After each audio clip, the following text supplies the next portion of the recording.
Figaro fête Noël.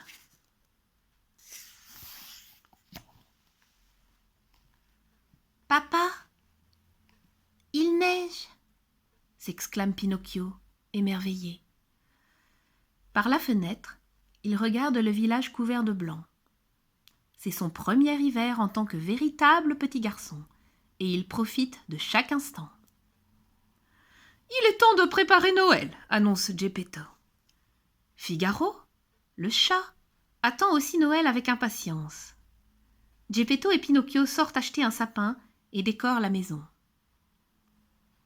Le soir, ils suspendent des chaussettes à la cheminée. Figaro voudrait participer, mais il est si excité qu'il fait presque trébucher Geppetto. « Attention !» lui dit alors le vieil homme.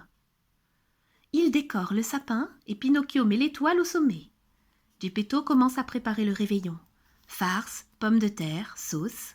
« Que ça sent bon !» se réjouit Pinocchio. « Ce n'est pas encore l'heure de manger, » dit Geppetto à Figaro, qui essaye de goûter une oie.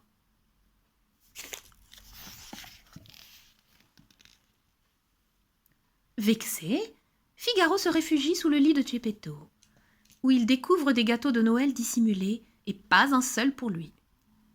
Dans la pièce d'à côté, le menuisier fait une annonce. « Figaro, Cléo, soyez sages, on revient dans un instant. » Le chaton est outré. Déjà que son maître ne lui a pas fait de cadeau, voilà qu'il fait une sortie sans lui. Puisqu'on le prive de Noël, personne d'autre n'en profitera. Figaro déchire les cadeaux, arrache les décorations, puis saute sur le sapin. Cléo, le poisson, supplie d'arrêter. En vain. Il entend alors la voix de Jiminy Cricket. « La fée bleue n'est pas contente de toi. Que vont faire Geppetto et Pinocchio ? Noël ne signifie donc rien pour toi ?» Figaro regarde autour de lui. « Jiminy a raison. »« Il n'est pas trop tard, dit Jiminy. Je vais t'aider. » Ils redécorent ensemble la pièce et très vite, le salon brille de mille feux. « Pas mal du tout, » observe Jiminy avec satisfaction. Figaro se sent beaucoup mieux à présent. Lorsque Geppetto et Pinocchio sont de retour, ils n'en croient pas leurs yeux. Ils montrent alors à Figaro ce qu'ils étaient sortis acheter, de la crème fraîche, rien que pour lui. Voilà pourquoi il n'y avait pas de cadeau à son nom.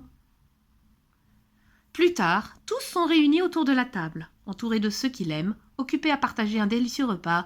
Figaro a le cœur rempli de joie. Il a bien retenu la leçon de Jiminy Cricket.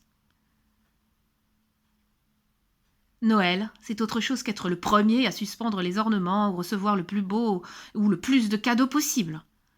À Noël, on passe du temps en famille et il n'y a rien de plus important.